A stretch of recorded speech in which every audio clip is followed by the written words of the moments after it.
So పెళ్లిలో part 1 already చూడకపోతే ఒకసారి చూడండి. ఆ వీడియో చూస్తేనే ఈ వీడియో అర్థమవుతుంది అనమాట.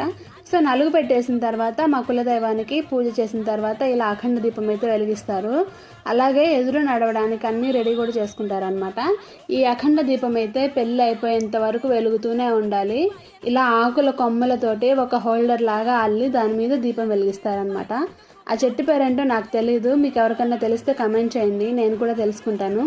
ఇలా పూజ అయిపోగానే ఇలా ఎదురు నడవడం అయితే స్టార్ట్ అవుతుంది. ఇది అయిపోయేంత వరకు కూడా పెళ్లి కొడుకు ఉపవాసం ఉండాలి. తర్వాత గోవిందా గోవిందా అనే నామస్మరణతోటి స్టార్ట్ అవుతుంది. ఇక్కడ మా చిట్టి పెద్ద డ్రమ్స్ని బాగా ఎంజాయ్ చేస్తున్నారు, మ్యూజిక్ని మాత్రం. సో మా ఊరి సైడ్ అయితే ఇలా చీరలు పరిచి దానిపైన వారు పోస్తారు.